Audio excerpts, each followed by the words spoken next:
All right, welcome to the RICO 12 speaker meeting. My name is Justin, and I am an addict.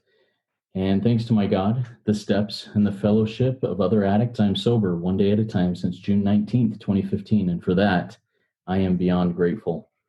Welcome once again to the RICO 12 speaker meeting. We are an organization whose addictions include alcohol, drugs, lust and sex, food and gambling, just to name a few. We come together from all places, faiths, and backgrounds to learn the similarity of addiction and to gain tools and hope from others who are walking a similar path.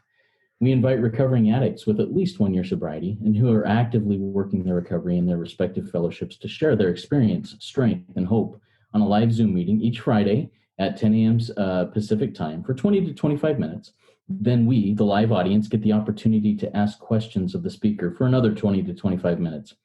In order to ask questions for those of you who are here live, please type them in the Q&A link at the bottom of your Zoom window. If you're hearing this podcast recorded and would like to participate as a live audience member, or if you would like to be a guest speaker in a future meeting, please go to reco12.com, that's RECO12.com, to learn more and to submit your email address there to receive weekly invitations or to submit to become a guest speaker. RICO 12 is an ad-free service, and we appreciate your help in keeping it that way. We gratefully accept contributions to help cover the cost of the Zoom platform, podcast platform, web hosting, and administrative costs. The guest speaker also chooses a fellowship or recovery-centered organization to which the majority of contributions from that week's meetings will be donated to. This week's speaker, Pamela, has chosen to have any contributions go to Addictive Eaters Anonymous. To contribute, you can go to reco12.com/support, or you can click the link to PayPal that's in the chat there in the live Zoom meeting. Or if you use Venmo, you can also contribute there. Our handle is at RICO-12. That's 12 spelled out, TWELVE. When you contribute, please specify the meeting number. This is meeting number 11. Last week's meeting with Angie H. was inspiring and real, and I really enjoyed it. It went very well. If you missed hearing that one, or any other meeting we have done, you can listen to them in podcast form by searching for RICO 12 Speaker Meeting Podcast on virtually any podcast platform that you use. Or you can go to the RICO 12 website and find it under the link podcast. Speaking of that, if you have found these speaker meetings helpful and meaningful, do me a solid and please review and rate them in Apple Podcasts or wherever you listen to them. This will help get the message out to other addicts who suffer and struggle. Now, let's introduce our guest today, our guest speaker, Pamela. All right, in her own words, she says, I came into the rooms obese, drunk, and inadequate at 29, but only truly surrendered at age 44. I thought I knew everything. I presented well. I had a marriage, 2 cars on the drive, and a mortgage. I had friends who adored me, and I had a life others might crave, but inside I was broken. I felt like a fraud. I couldn't stop eating chalk. Yes, chalk. I knew I needed more than to just stop eating, drinking, and popping painkillers. But how? How was I going to get out of this mess? I cried out, and my prayers were answered. All right, Pamela from Glasgow, we're excited to have you here. Take it away. The floor is yours. Thank you, Justin. My name is Pamela, and I am an addict, an alcoholic, an addictive eater. I am a long-time member of Addictive Eaters Anonymous and Alcoholics Anonymous, and it's a complete pleasure to be asked to share my story on this platform. And of course, I share it in trusting that someone will need to hear it and will be as desperate as I was to change everything. I am 56 years old, and I believe that I was born an addict. I believe that the very first day that I left my mother's womb, which, by the way, was a cesarean section, I believe that I was born restless, irritable, and discontented. I believe that I was born with a gaping hole in my soul that manifested itself through my gut and my mouth. And I truly believe that when I was born, I immediately wanted something to soothe me and to take the pain away, you know, the pain of being born, of being alive, the cold, no longer inside my mother's womb. But who knows? Who knows? All I can tell you is that from a very, very young age, I remember feeling inadequate. I remember feeling not good enough, that God had made a mistake. He'd made a mistake when he created me. And I spent the whole of my childhood trying to catch up at school and with girlfriends and anybody at all that I admired. And I admired most people because I thought most people were better than me. Yeah. And my parents were immigrants. They arrived in the UK late 50s. I was born in the mid 1964. And my parents had already had 4 children, and I was the last of 5. I don't believe the illness of addiction is because of what my parents did or didn't do, but I only know that now through the process of step 4 and 5 and 6 and 7 and 8 and 9. I only know that now. But as a young child with no barometer and a load of feelings, I really thought that my parents made me into this screaming, gaping hole child. So I was one of 5. I was the youngest of 5. And the saddest thing was that none of my brothers lived long. One died at 9 months, one died at 6 months, and the other one barely was born. And then I had a sister, and she lived till she was 38. So I was one of 5. And by the time I came along, I believe that my parents probably worshipped and adored me to the best of their ability, because I was one of 2 girls, and the 4 other children, well, certainly the 3 were all deceased. And the reason why that's important is that I grew up in a family and never wanted for anything. Although they were immigrants, they were able to buy their own house in the first 2 years of arriving in this country. They had their own mortgage. My parents even had a car, and they hadn't passed their driving test. We had a backyard, an allotment, a driveway, a garage. We had 3 bedrooms and a beautiful bathroom. While most immigrants had none of that, and they lived in, I don't know if people recognize the word, tenant buildings, kind of with other families, large houses with 1 bedroom families living in them. But not me, you know. So why I ever felt that restlessness and irritability, that fear, I'll never know. And so prior to step 4, I despised my mother. I thought that she was one of these evil women who had taught me as a child, children are to be seen and not heard. So from a young age, I remember my first drinking and pill popping session at the age of 8. I remember being in the larder, the pantry, where my father kept his heart tablets on a shelf that I could barely reach. And in the back of the pantry was a crate of stout beers.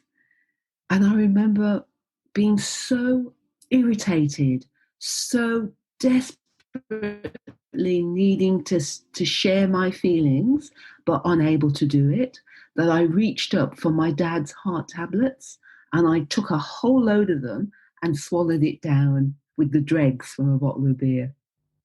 And that was the start of the addiction for me, the start of the manifestation, the start of my body starting to crave sweet nectar of pills and beer, and of course the food.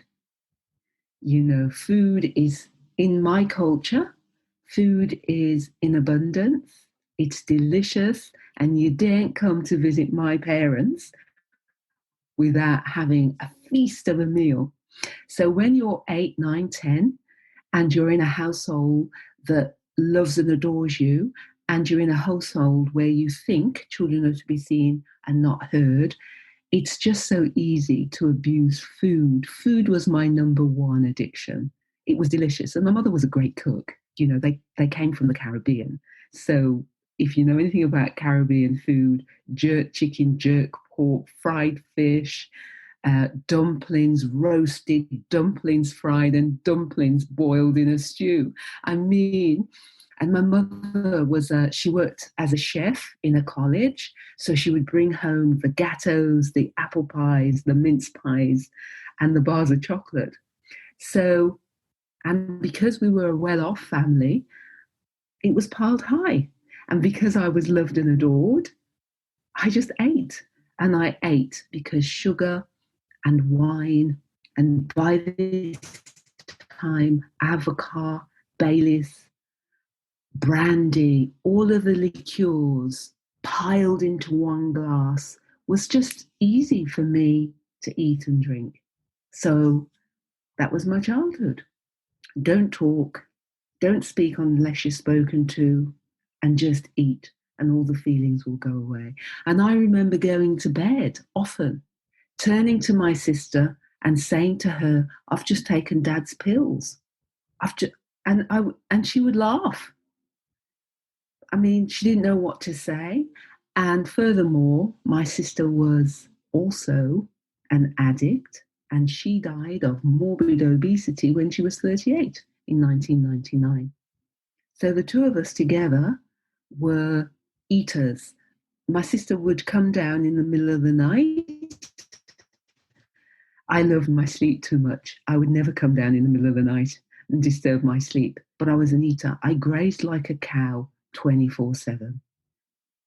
And on birthdays and parties, I remember thinking to myself, if I can't be the best, I don't want to be here.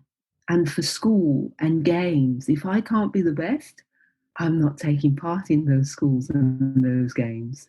And I had parents who did their best, and yet parents who didn't know how to handle children with these wacky emotions, you know.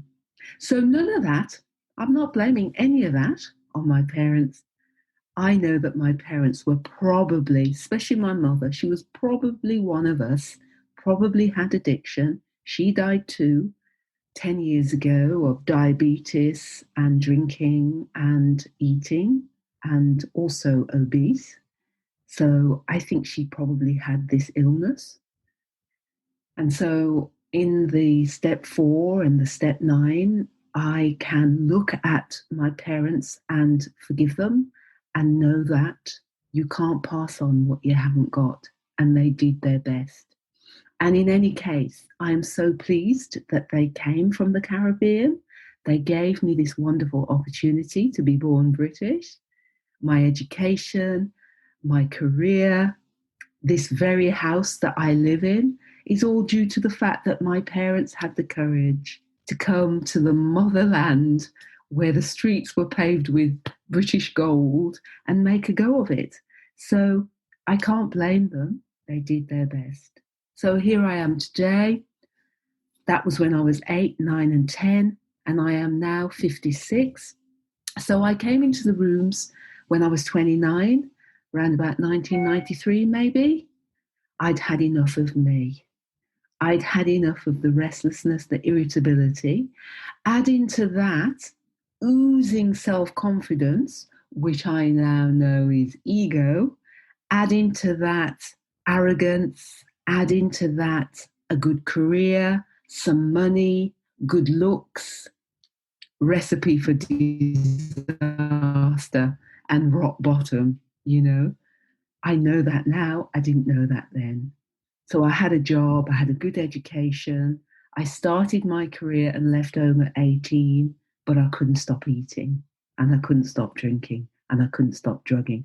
I controlled it. I controlled it in order for me to pass all the physical tests to join my job. And I restricted, when you that white knuckle restriction, I held on to that for, let's say, 3 months. And I passed the physical and I passed the mental and the emotional tests because I was clever. I was okay in school. And then I got the job. And then as soon as I got the job, I just went mad with the addiction, with the food and the drink, because I was in a career that was men orientated and was, let's put it this way, the emergency services.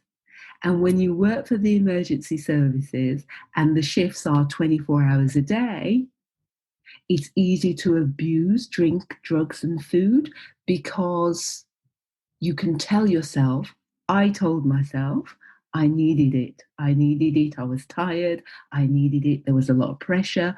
I needed it because all the men were drinking. I needed it because what do you do when you're awake and you're working at 2 a.m.? I needed to eat. So for me, my career enhanced my drinking, my drugging, and the delicious addiction to curries, takeouts, and sugar. So I came into the rooms at the age of 29, and I guess I'll just describe the first 15 years as I did my best. I was a member of all the fellowships and all of I call them the easier, softer fellowships. I came into AA, but who wants to stop drinking? I wasn't ready. I thought that I could enjoy and control my drinking. So I went to, I'll name them because there are members here who will probably be members. I went to CODA, I went to Debtors Anonymous, I went to Al-Anon, and I went to probably the other one around money and another one around food. And I did my best because I did what those fellowships said. I wrote dreams about myself. I went to counselors in the fellowship, and I thought that I could control and enjoy everything. 15 years later, now we're up to date, I met a woman. I cried out to God. My marriage was on the rocks. My job was barely tolerating me. And the drink and the lies and the food were all catching up with me. And I cried out to God one night on the 18th of July, 2008, and I said to God, kill me or kill me. I can't do this anymore. Now, at this stage, I wasn't 26 stones. That's about 325 kilos. At that stage, I wasn't that weight. I had entered the rooms in 1993 as 26 stones, 325 pounds. And through abstinence, controlling and enjoying what I thought I should eat, I managed to maintain a reasonable weight. But towards the end of 2008, I had started to eat again. I could no longer control drinking. I could no longer control painkillers, and I was off. And I cried out to God, kill me or kill me. And my prayers were answered. I returned to Alcoholics Anonymous. I returned to the Food Fellowship. And that very night, I saw a woman who had the message that I needed. And she talked about sobriety from everything, Pamela. Addiction swaps. It will go from the drink to the food, from the food to gambling, from gambling to debt, from shopping. It will just swap.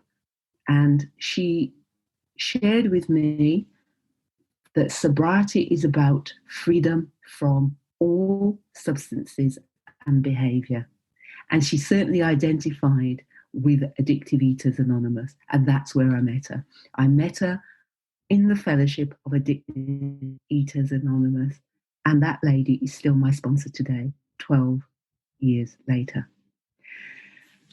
And so I love the big book.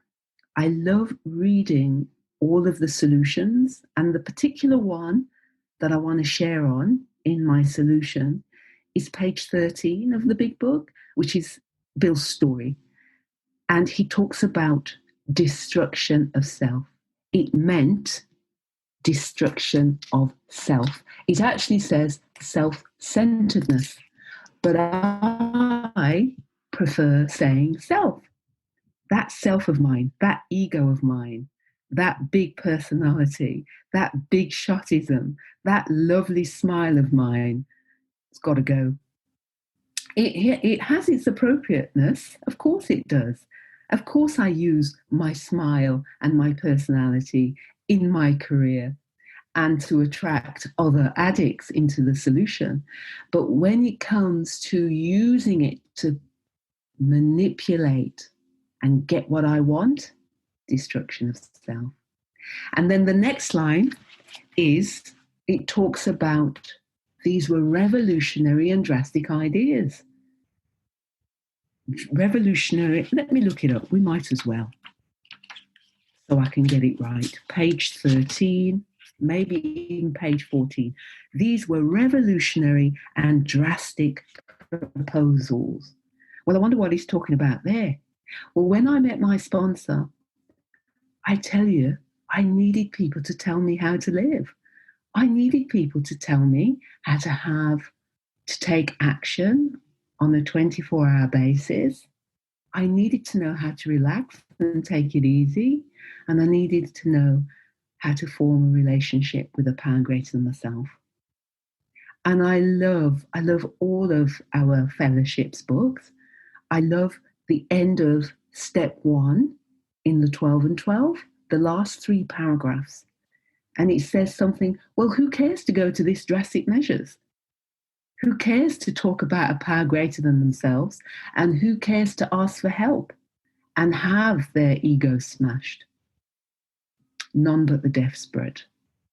And I cast myself as a real alcoholic, desperate to get well.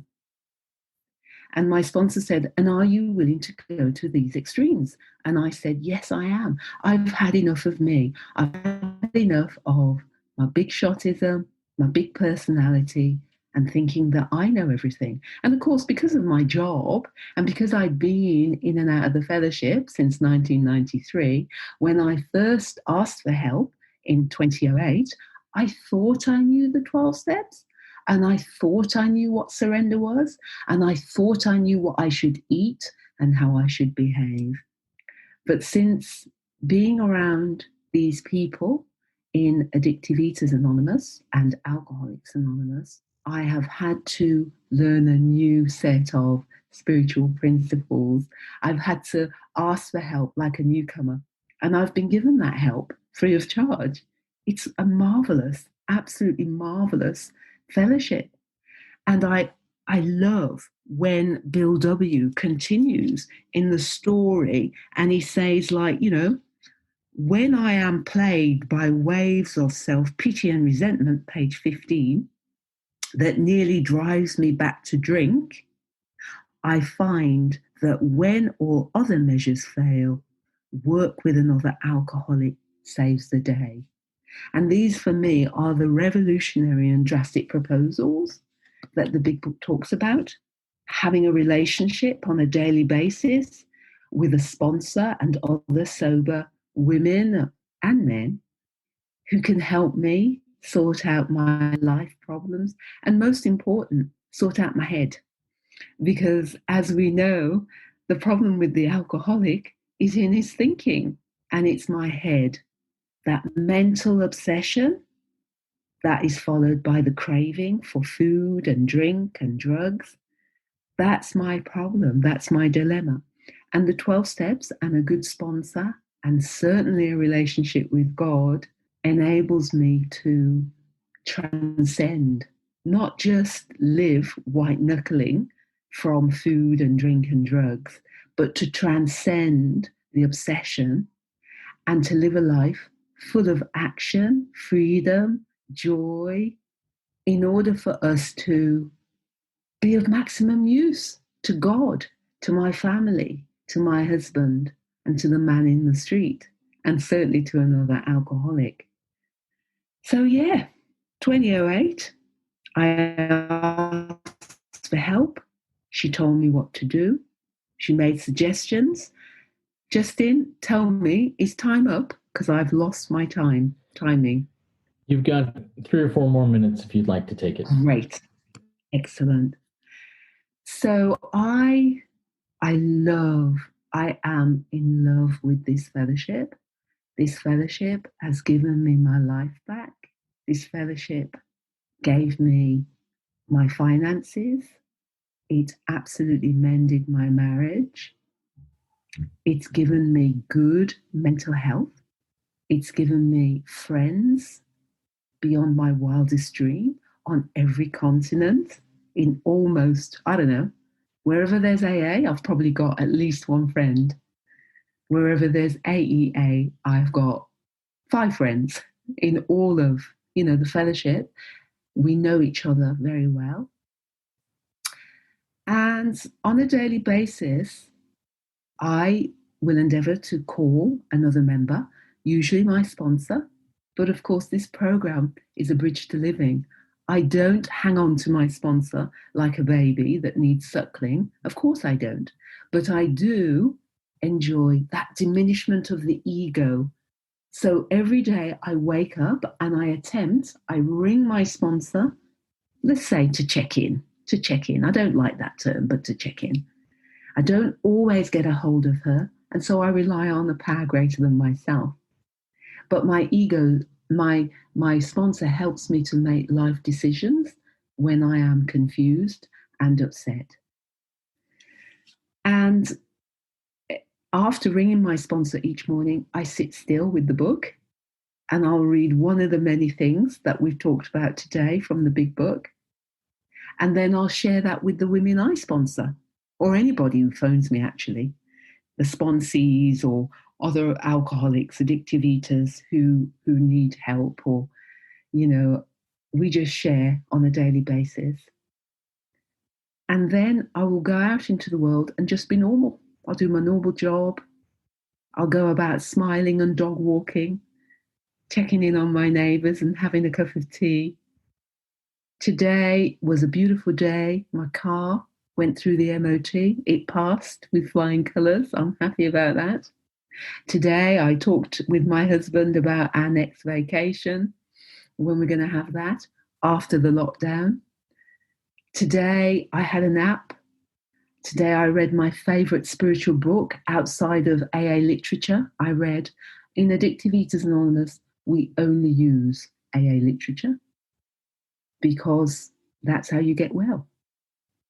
But my step 11 work, conscious contact, sought through prayer and meditation to improve my conscious contact, is with, a few authors who talk about the stillness and the oneness with God and the mind, how to quieten the mind, how to connect with another person to help others and to be useful. So I could talk forever, but I'm learning also in sobriety. It's not about me. So I'm going to stop there, Justin, and see if anyone would like to ask me anything. And well, you know the format. I'll turn it back over to you. Thank you so much again for inviting me to share my story. Awesome. Thank you, Pamela. I really, really identified with several things you shared, one of which being that when you shared from your youth, your childhood, if I can't be the best, I may as well not even try, basically, is kind of what you said. And I identify that with that very well, and understand where you're coming from and the failures and frustrations that can set me up with. So, all right. So before we get to the questions that come in, and a reminder to all of you who are listening live, if you have questions for Pamela, please type them in the Q&A link at the bottom of the screen, and we'll get to those. Pamela, would you mind sharing for about 60 seconds or less about Addictive Eaters Anonymous and why you chose that organization as the one you wanted contributions to go to from this meeting? Oh, yes. Addictive Eaters Anonymous is a 12-step fellowship based on Alcoholics Anonymous. We certainly have men and women who are suffering from anorexia, bulimia, overexercise, drink, drugs, gambling, sex, anything. And we are for the desperate.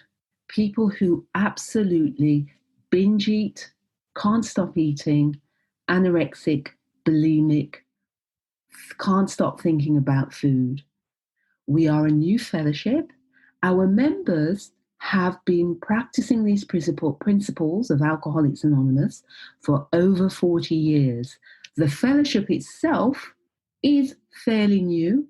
Most of us have come from another food recovery fellowship, but we needed more than just talking about food plans.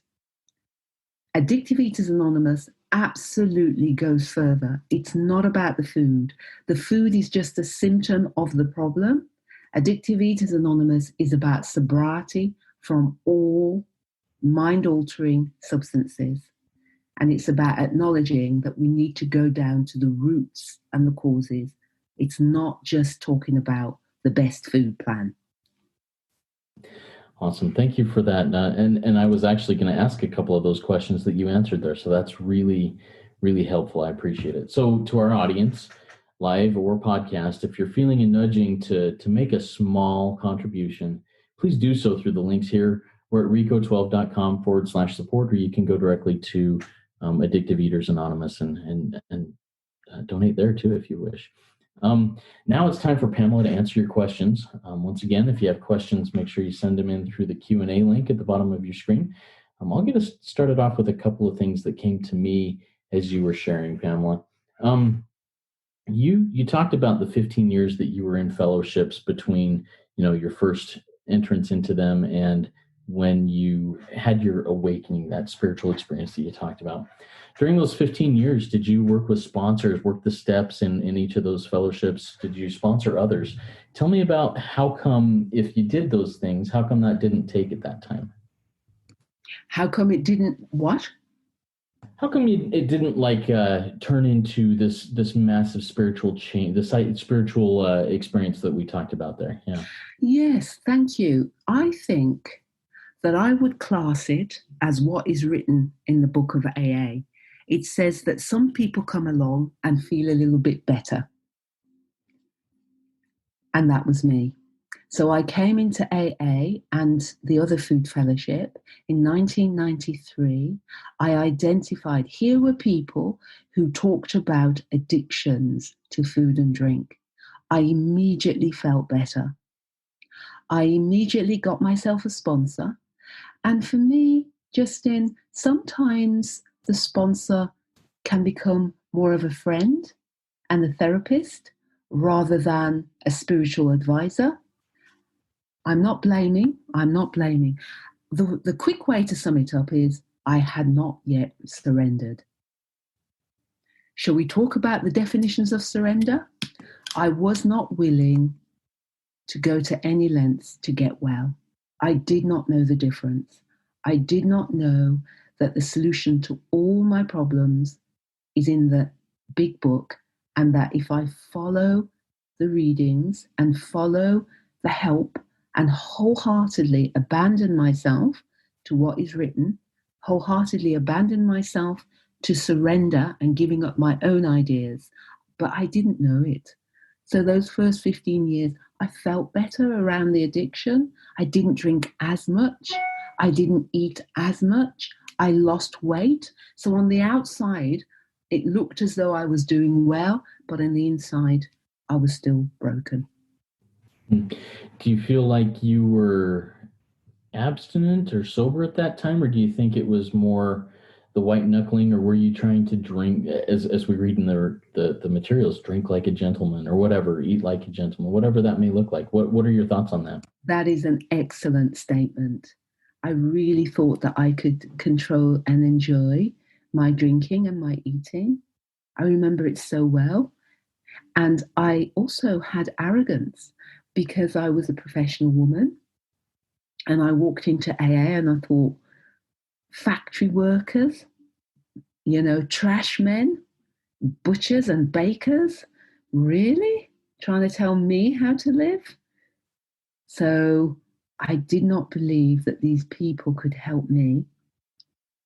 And in the fellowship, or the other fellowships, I was very popular.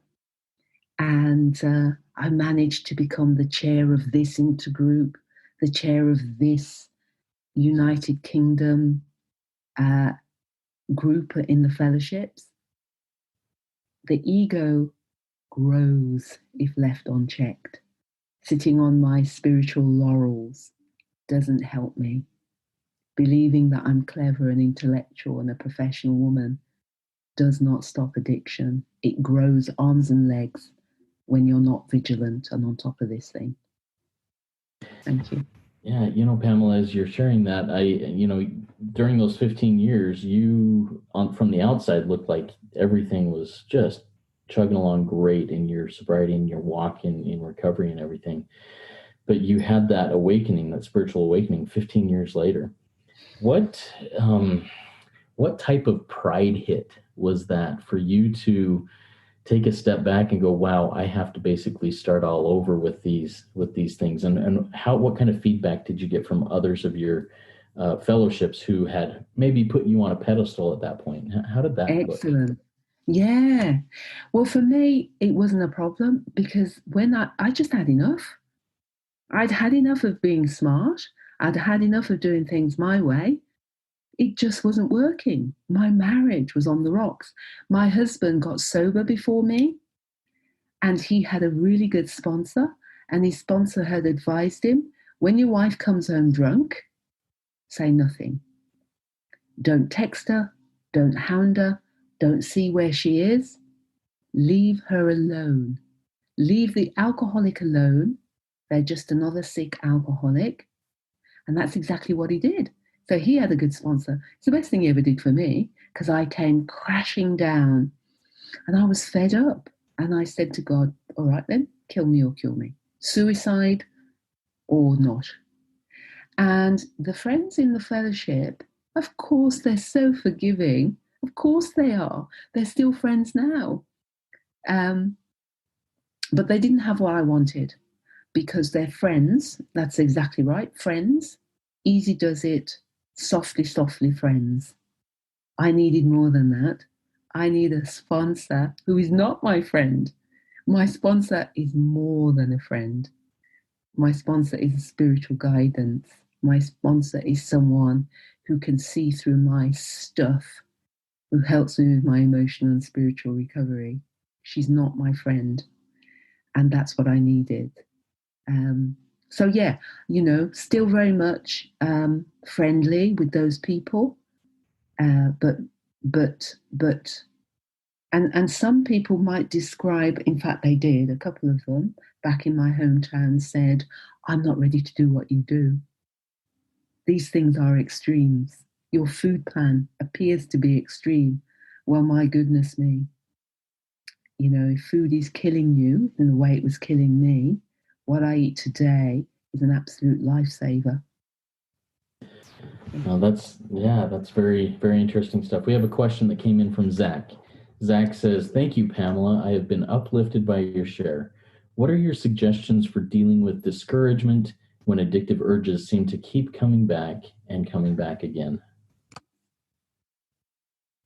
Thank you very much for that.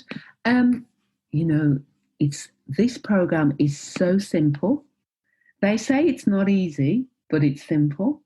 I disagree with the not easy bit. Revolutionary and drastic ideas. The only thing that will cure an alcoholic from his addictions, an addict from their addiction, is work with other alcoholics, work with somebody else. Whatever I feel despair about, I need to make sure I'm giving it away. So if I'm lonely, ring someone and give them my company. If I'm feeling unloved, step 11 stuff, ring someone and give them my love. Now, none of that is not yet possible unless I've got step 1 right. Am I truly surrendered? Have I truly given up everything everything that I'm pushing before my sobriety? Have I given up everything that I'm pushing before my conscious contact with a power greater than myself? If the answer to that is yes, I stand a chance. But the only chance that I'll have is with a power greater than myself and a good set of people in the fellowship with whom to be accountable to. But I have to abandon myself to helping others. It's the only thing that works. That is the message of the book. Nothing else will do. Yeah, and I want to go back to the passages that you quoted there, Pamela. I appreciate that, and I love these. And I'll just read kind of the two paragraphs there, if you don't mind.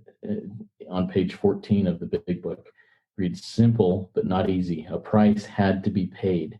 It meant destruction of self. You said self-centeredness is what it says here. I must turn in all things to the Father of light who presides over us all. And then the next sentence, these were revolutionary and drastic proposals, but the moment I fully accepted them, the effect was electric. And I think you shared that in your own share, how that effect was just electric, and that change just happened when you recognized that it wasn't just a I'll just try and do a little bit better right now. I need to make a drastic change. Talk to us a little bit more about that drastic and radical change. Yes, thank you. So I remember in the first 2 years of my real surrendered sobriety, my head was done in. I would wake up each morning, I would go through what I've shared with you. I would come downstairs and I would pray on my knees downstairs. I've always been an early riser. My first career was all about working very early in the morning. So I would wake up, dawn, quiet, birds, get on my knees, pray my favorite prayers, get up, ring my sponsor, ring a couple more members, and then I would read from the book. And then on my way to work, when I traveled to the office, my head would attack me. I hope he doesn't say this. I hope she doesn't do this. I hope he manages to say good morning. What did she mean last night when she said that? You know, all of those, that thinking, that racing head that we addicts talk about, it would attack me all the way to work. Now, the drastic measures, I've already talked about drastic measures. Who cares to get up at dawn, read the book, ring 2 or 3 members, including their sponsor, just to hand over to a power greater than self? Drastic, revolutionary. I would get in the car, and of course, I can't help my thinking. My thinking needs to be changed by a power greater than myself. So in the first 2 years, the rattling was going on. And so the next thing I would do was action. I can pray as much as I like all day, Justin, but it's got to be followed by action. So I would walk into the office. These were my revolutionary and drastic things. I would empty the trash can. I would wash all the coffee mugs. I would fill the urn with hot water. And while I did those 3 things every morning without being found out, the cleaner would walk in and say, "Who's done that?" My colleagues would come in and say, "Someone's washed my mug." And the others would come in and say, "Oh, lovely, the coffee's on." And I did that so that my thinking head would diminish. I did it because I wanted to be of service to others. I did it because of the Just for Today card that tells me do something that nobody else is going to find out about. That is between me and a power greater than myself. Now, every spiritual author in this fellowship, but outside of this fellowship, and you know who I'm talking about, talks about if you want to get well, serve others. Revolutionary and drastic ideas. And lo and behold, after about 3 years, the thinking has diminished. It's quietened down. Because while I'm taking the action and helping others, there is a power greater than me inside my head, in my heart, quelling and dissolving the unmanageability. but it's got to be consistent. The half measures avail nothing. It has to be little and often every day. I read page 86, 87, and 88. I believe in the last line of page 87 and the whole of page 88. It says, pause, relax, take it easy. Many times a day, thy will be done.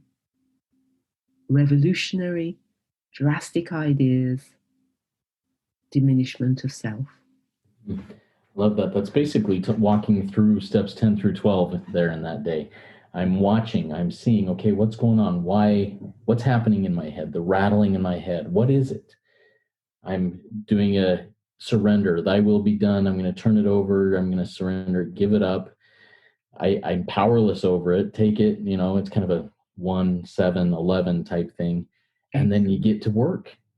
All right, what can I do to help this person that I'm worried about if they're going to say hello to me? Cool. Well, I'm going to serve them. I'm going to clean their coffee mug or whatever it may be. What a beautiful, beautiful thing. And that is a drastic change for us addicts.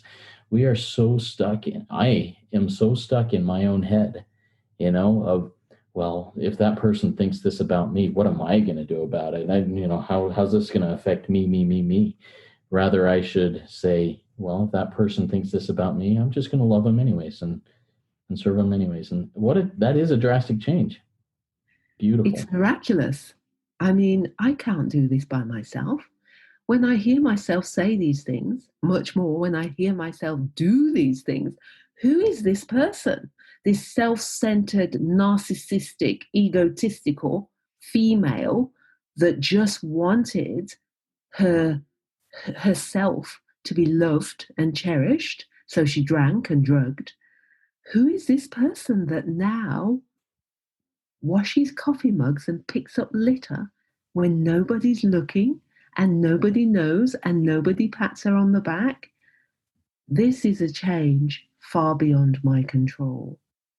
Couldn't do it by myself, needed to be taught. And the freedom from self is phenomenal, and words can't describe it. Beautiful, beautiful. Thank you, Pamela. Before we close up and get into our closing things here, do you have any final words of wisdom or closing remarks that you'd like to share with us? My drug addiction, my addiction, my alcoholism, my food addiction, my addictive eating addiction is a gift. It's a gift that brought me my crucifixion. It's a gift that without it, I would never have changed. It's a gift that I can help others with, and a day at a time. And I always say to everyone, don't listen to a word I have said about me. You need to speak to my parents. They're dead. You need to speak to my other family. You need to speak to my husband. You need to speak to my sponsor to see if this person who has brought this message to you is really living this life. That's the only way you're going to know. So yeah, I am contactable. I'll take any calls. I'm best at my best in the mornings before British lunchtime. And I'm happy to give my number here or wherever, Justin. Thanks. Awesome. Yeah, what we'll do is any emails that come in asking about things, I'll forward them to you, and I'll let them know how to contact you actually, so they can reach out to you. So that's an invitation to anybody who would like to talk to Pamela. Email it to me, send it through the website rico12.com, or email is rico12pod, RECO12POD at gmail.com, and I can get those things to Pamela. Pamela, thank you so much. This has been an amazing Rico 12 weekly speaker meeting for all addicts and those wanting to learn more about addiction and the recovery therefrom. If we didn't get to your question, or if you have other questions, please go to rico12.com/forum and join in our community and ask those questions and answer others' questions that may come up. I invite the audience to come back next week. Next week's speaker will be Kevin H., and he will be speaking on emotional sobriety, maintaining emotional sobriety. Kevin H. is an S-Anon. He's the spouse of a sex addict, and it will be great. If you have not yet gone to rico12.com and submitted your email address to get on the invitation list, we send out one email a week that just is a basic overview of the upcoming meeting with a link to it. Please do so you can join us live each Friday at 10 a.m. Pacific time. Pamela has asked that we do the 7-step prayer to launch us into the rest of our day. She's also said that she'd love to offer it, and she's going to do it. She's going to repeat it 3 times. And I love this. I think it's really cool, and I'm happy to experience this with her. So, Pamela, the time is yours to do the step 7 prayer 3 times. Thank you, Justin. So I say it 3 times because the first time, just words. The second time, I begin to hear it. And the third time, I probably mean it. So, my Creator, I am now willing that you should have all of me, good and bad. I pray that you now remove from me every single defect of character which stands in the way of my usefulness to you and my fellows. Grant me strength as I go out from here to do your bidding. My Creator, I am now willing that you should have all of me, good and bad. I pray that you now remove from me every single defect of character which stands in the way of my usefulness to you and my fellows. Grant me strength as I go out from here to do your bidding. My Creator, I am now willing that you should have all of me, good and bad. I pray that you now remove from me every single defect of character which stands in the way of my usefulness to you and my fellows. Grant me strength as I go out from here to do your bidding. Amen. Amen. Beautiful. Thank you so much. Keep coming back, everybody. It works if you work it. So work it, and you are worth it. Thanks again, Pamela. Have a fantastic day. Thank you, Justin.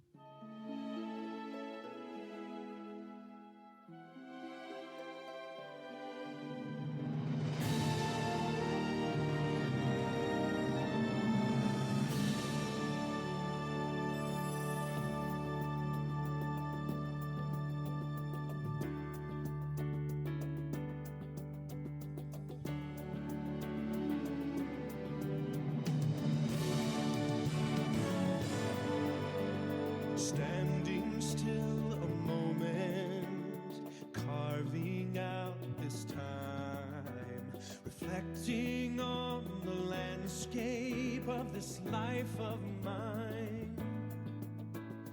Peaks too high to conquer, streams too wide to cross, troughs too deep to walk through without incurring loss. Yet here I am, still standing tall, despite the rough terrain. One like me survived the storms and walked through wind and rain. Still standing, I will fight the good fight, still searching